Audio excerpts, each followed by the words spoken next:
মা, আজ রাতটা খুব চুপচাপ। চারদিকে যেন এক অদ্ভুত স্থিরতা।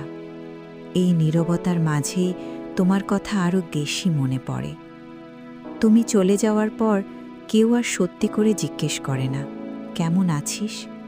সবাই শুধু জানতে চায়, কাজ শেষ হয়েছে তো? মা, বাবার বাড়িতে আমি কখনোই খুব প্রিয় ছিলাম না। সবাই বলতো, মেয়ে মানুষ, সহ্য করতে শেখ।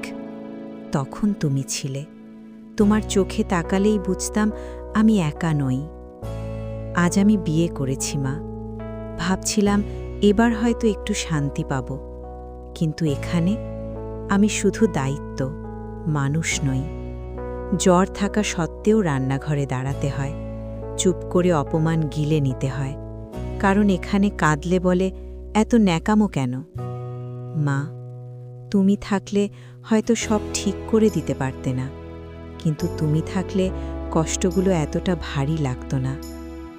মাঝে মাঝে আয়নায় নিজের চোখে তাকিয়ে ভয় পাই, আমি কি সত্যি হারিয়ে যাচ্ছি? তারপর তোমার মুখটা মনে পড়ে, তোমার চোখের সেই নীরব শক্তি।